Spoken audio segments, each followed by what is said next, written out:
नमस्कार, मी वृषाली पाटील बातमीपत्रात आपलं स्वागत करते आणि सुरुवातीलाच बातमी यवतमाळच्या अखिल भारतीय मराठी साहित्य संमेलनाची। साहित्य संमेलनाच्या इतिहासात पहिल्यांदाच एका सामान्य महिलेला संमेलन उद्घाटनाचा मान मिळालाय। नयनतारा सहगल प्रकरणी वादंग सुरू असतानाच शेतकरी आत्महत्यांचा दाखला देत किसान न्याय हक्क समितीने संमेलन उधळण्याचा दिलेला इशारा लक्षात घेऊन अखिल भारतीय मराठी साहित्य संमेलनाचे उद्घाटन आत्महत्या केलेल्या शेतकऱ्याच्या पत्नीच्या हस्ते करण्याचा निर्णय आयोजकांनी घेतला आहे। यवतमाळात झालेल्या साहित्य महामंडळाच्या बैठकीत आयोजकांनी राजूर कळम येथील आत्महत्या केलेले शेतकरी सुधाकर येडे यांच्या पत्नी वैशाली यांचं नाव उद्घाटक म्हणून सुचवलं। महामंडळाने तात्काळ या नावावर शिक्कामोर्तब केलं।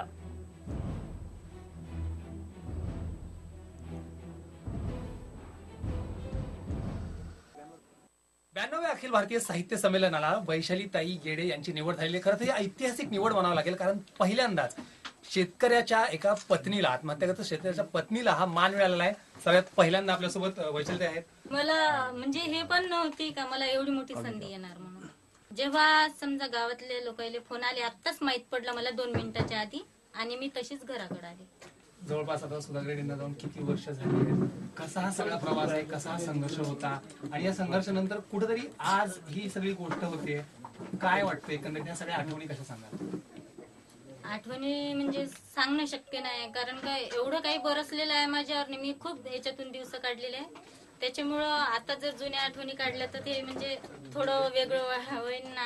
आज जे संधी चालून आली ते पण सांगता नाही येऊन राहिली, कारण का असं म्हणजे असं होणार बा हे आयुष्यात म्हणजे वाटलं नव्हतं। काय आहे नेमकं 13व म्हणजे ज्या घरात आत्महत्या झाल्या आहे शेतकरी, त्यांना म्हणजे त्यांच्या ज्या भावना आहे किंवा त्यांचे जे दुःख आहे त्यांच्यावर जे बरसलेलं आहे ते या नाटकातून दाखवत आहे आम्ही।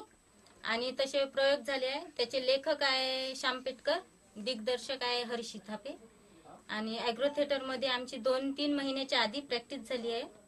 आणि त्याच्यानंतर आम्ही 1-2 शो केले, त्याच्यातून आम्हाला म्हणजे असं भरपूर लोकांकडून होकार पण आला आणि काही लोकांकडून नकार पण आला। म्हणजे कसं काही विरुद्धात होते, काही खूप चांगले झाले।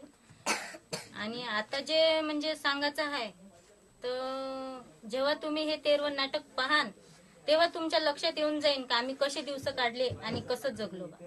हे सगळं वास्तव दाखवताना, प्रत्येक वेळी तेच नाटक करताना स्वतःला त्रास नाही होत, कारण तोच परिस्थिती फक्त दुसऱ्यावर बेतू नये म्हणून हा सगळा प्रयोग करताना स्वतःला त्याचा कितपत त्रास होतो? स्वतःला म्हणजे इतका त्रास होते का जेणेकरून जे स्वतः घडलेलं आहे ना अंगावर, म्हणून असं म्हणजे प्रत्येक जेव्हा जेव्हा या नाटकाची सुरुवात केली आहे आम्ही, तेव्हा तेव्हा असं म्हणजे आपली स्वतःची फिलिंग येत होती का माझ्यावर असं बरसलं आहे। पण त्याच्यातून आम्ही खूप असं म्हणजे दुःख पण आहे त्या नाटकात, आणि थोडेफार हसण्याचं पण हे आहे, पण वेगळंच वाटते। तुम्ही एकदा तरी ते पाहिल्यावर लक्षात येईल। एक शेवटचा प्रश्न, खरं तर हा बहुमान खूप मोठा आहे, मात्र एवढ्या हाल अपेष्टा सहन करून एवढा दुःखाचा डोंगर रचून हा बहुमान मिळालाय, काय प्रतिक्रिया, काय वाटते याबद्दल?